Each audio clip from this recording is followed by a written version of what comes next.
My name is Jess and welcome to the Storyteller Fox. Come along and listen to read aloud books, be it for bedtime, story time, or simply to read along.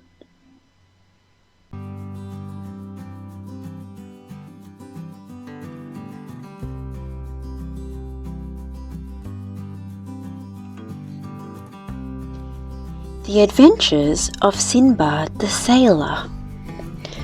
Retold by Katie Danis, illustrated by Paddy Mounter. Read aloud by the Storyteller Fox. Chapter 1. Sinbad's First Voyage. Long ago, in the city of Baghdad, Sinbad lived with his father, a rich merchant. When the merchant passed away, he left Sinbad his whole fortune.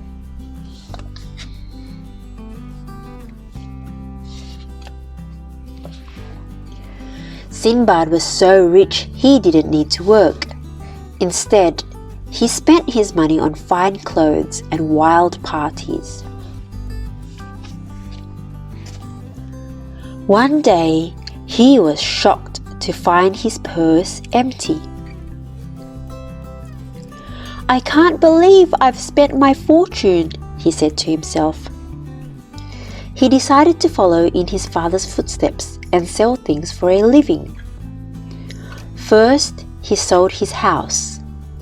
Then, he bought some expensive silks and spices and went down to the port.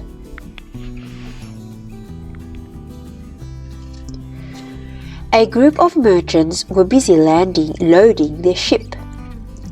They invited Sinbad to join them and he jumped on board.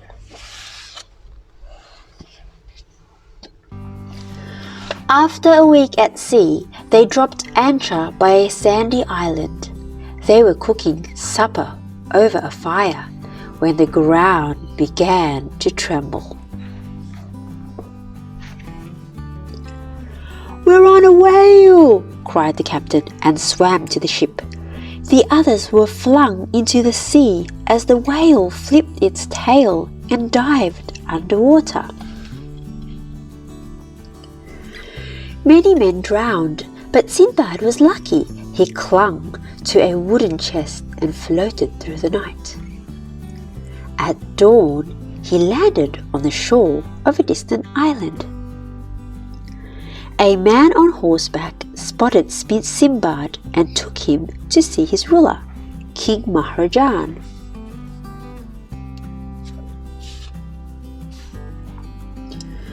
Sinbad told the king about the whale.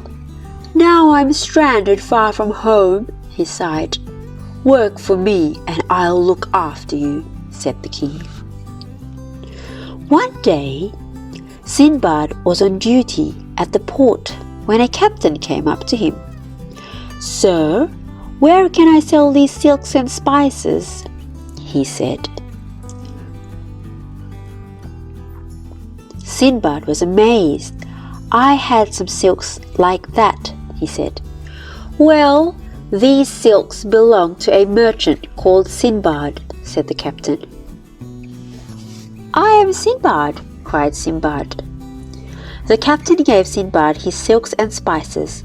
After selling them at an excellent price, Sinbad joined the captain's ship and set sail for Baghdad.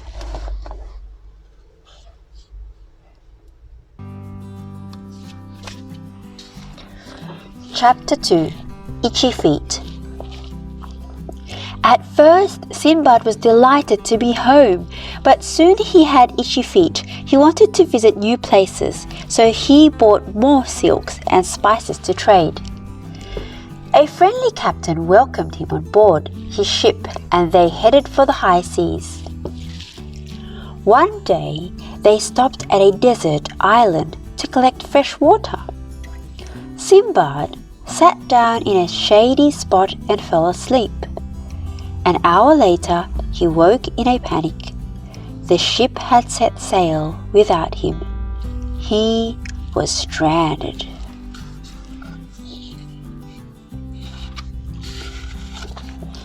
Sinbad climbed a tree and looked over the island. All he could see was one huge white egg.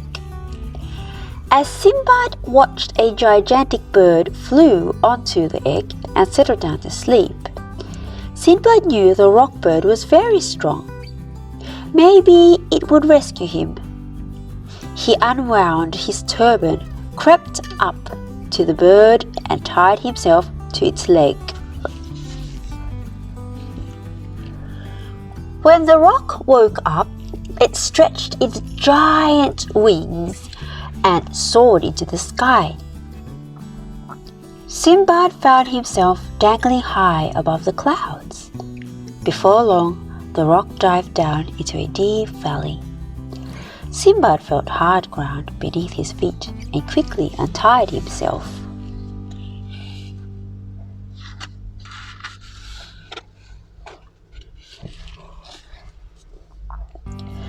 The rock caught a sheep in its claws and flew away.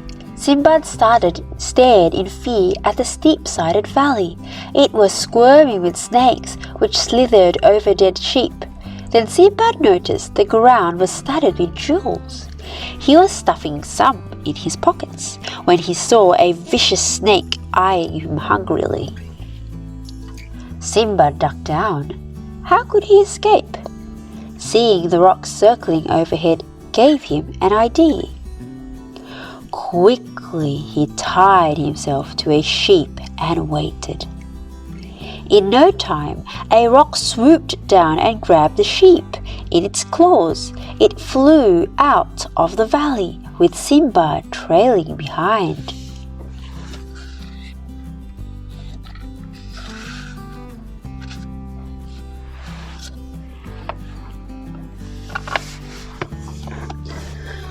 The rock landed on a cliff. It was about to eat the sheep when a group of men charged at the bird, scaring it away. "Bother!" said one. "No jewels in this sheep's wool." Then they spotted Sinbad. His escape from Snake Valley amazed them. In return for some jewels, they put him on a ship bound for Baghdad. Chapter 3. The Greedy Giant. Once more, Sinbad was delighted to be home, but the feeling didn't last long. This time, he traded a bag of jewels for silk and spices to sell.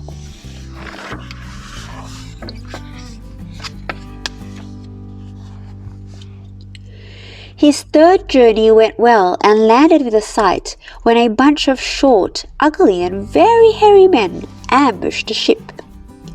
One by one, the hairy men threw the merchants overboard, then sailed away.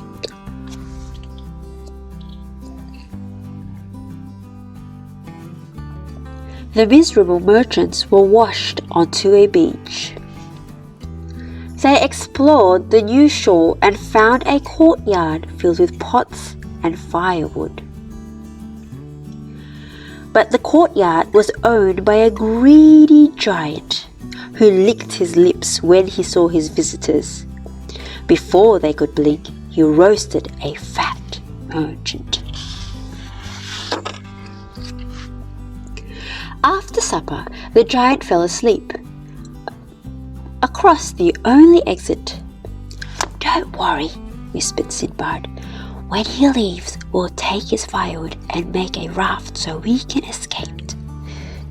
At dawn, the giant woke up, heaved himself to his feet, and left. The men hurried to the beach, where they tied the firewood together with vines. As they pushed off from the shore, they heard a big splash. The angry giant was pelting the raft with rocks. Seconds later, a rock smashed the raft to pieces. Most of the men drowned, but Sinbad and 2 others were lucky. They survived by clinging onto a log, but by noon they had fainted under the hot sun. The next thing they knew, They had drifted onto a stony beach, and a huge snake had wound itself around them. It eyed the three men, opened its mouth wide, and swallowed Sinbad's two friends. Sinbad didn't dare move until the snake had slithered off. He gazed out to sea, praying for a ship to arrive, and one did. Better still, Sinbad recognized the captain from his second journey. Within a week, Sinbad was back to Baghdad. Chapter 4. Herds of Men. "Home again!" cried Sinbad, but it didn't take long before he was back at the market, buying silks and spices. He joined another merchant ship and traded his goods from port to port. One day, a sudden gale whipped up the waves. Water came crashing onto the deck and smashed up the ship. Sinbad and 7 other merchants were luckier than the rest. They clung onto the broken mast and drifted to a far-off shore.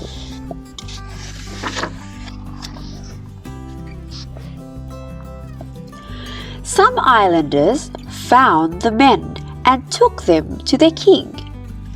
"Welcome," said the king. "Please join us for a feast." They were all starving except for Sinbad. He just watched as the others gobbled down food. To his horror, the hungry men turned into slurping, guzzling animals. "Stop eating!" Sinbad cried, but the men no longer understood him. An islander rounded up Sinbad's friends and herded them through the door. Sinbad hid in a dark corner. When no one was looking, he fled from the palace grounds.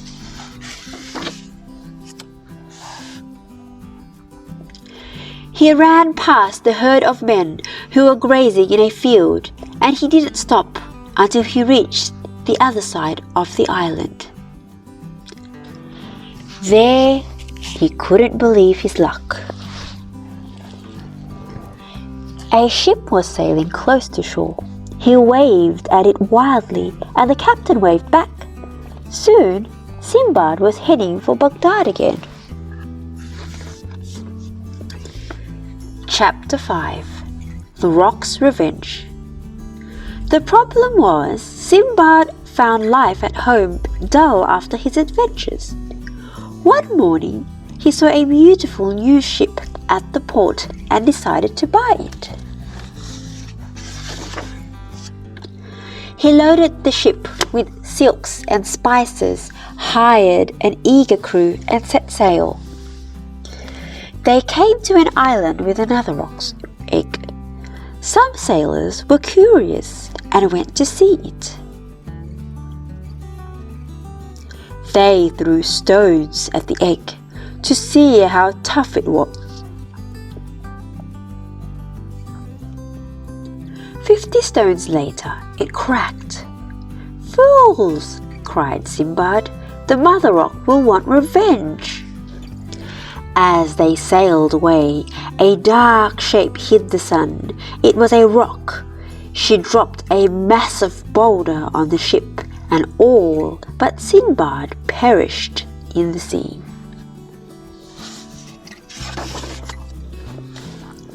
Yet again, Sinbad was saved.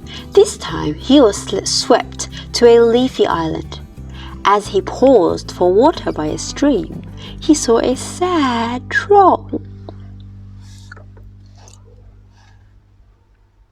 Sinbad helped the troll cross the stream, but then the troll refused to get down from Sinbad's shoulders. It just tightened its grip around his neck. For days, Sinbad was the troll's prisoner. He carried it everywhere until he was exhausted. Then he remembered he had a flask of wine.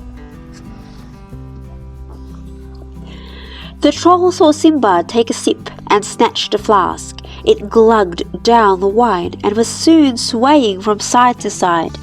A few burps later, it toppled to the ground.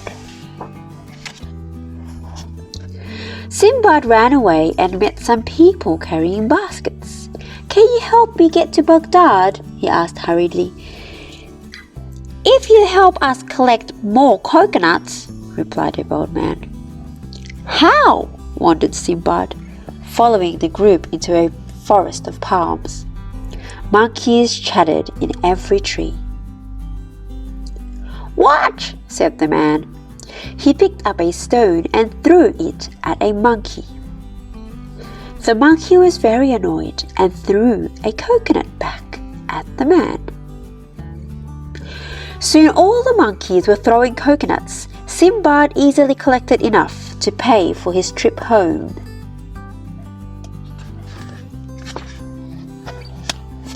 Chapter 6. Risking the River. For a while, Sinbad was happy, simply lazing around at home. Then some merchants came to visit, and their tales of travel filled Sinbad with envy. He set sail once more, trading from port to port. Until one night, the ship sailed off course. In the gloom, no one saw sharp rocks ahead. The ship was smashed to pieces, and only Sinbad and 4 others reached the shore.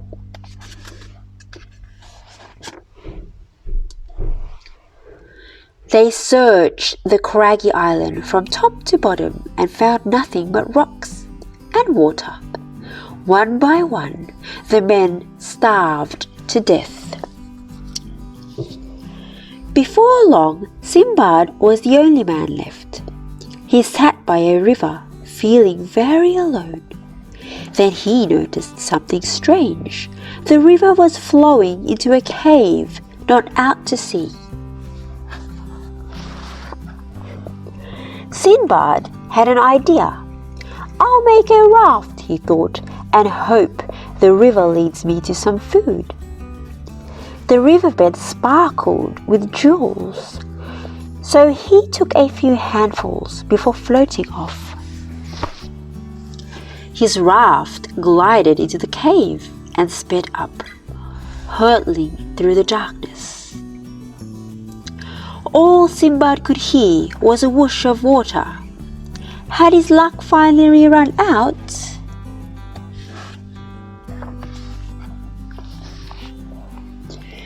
The next thing he knew, he was lying on a sunny bank. He looked up to a crowd gathered around him. A local merchant gave Sinbad some food and in return for several jewels sent him on a ship to Baghdad. Chapter 7. The Final Voyage. Back home, Sinbad's jewels brought him all kinds of treats. But guess what? Sinbad still wasn't content. "Soon I'll be too old to travel," he thought.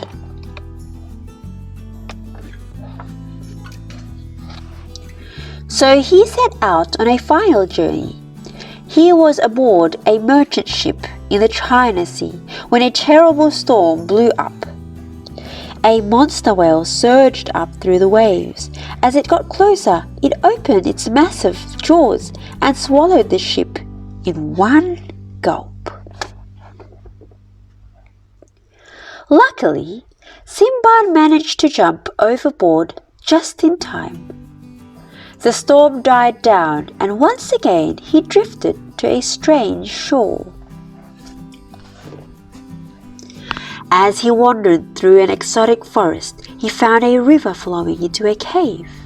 "Aha! I'll build another raft," he thought, Sinbad. But this river carried him through darkness to a steep waterfall. "I'm a dead man," Sinbad screamed as he started falling.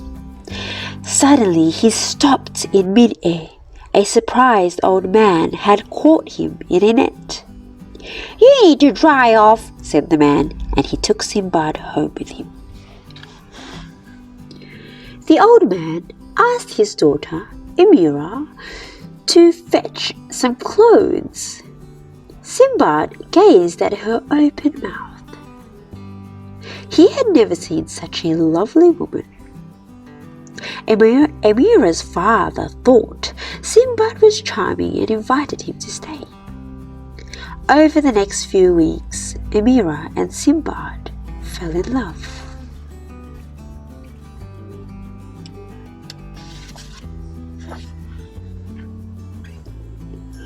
With the old man's blessing, the couple married. A year later, Amira's father died of old age, leaving her and Sinbad a fortune. "Why don't we go sailing?" said Sinbad. "We could buy some silks and spices to trade." "Oh, yes," replied Amira, who had always wanted to travel. After months at sea, they found themselves in Baghdad. "What a gorgeous city," said Amira. "Isn't it?" agreed Sinbad. He was delighted to be home, at least for a while. The end. The fairy tale of Sinbad comes from a collection of Arabian stories known as the 1001 Nights. According to the legend, a sultan wanted to get rid of his wife. To save herself, the wife started telling a wonderful story. The sultan found the story so good he let her live to finish it. Then she started another one. 100 of stories and 1001 nights later, the sultan let his wife go.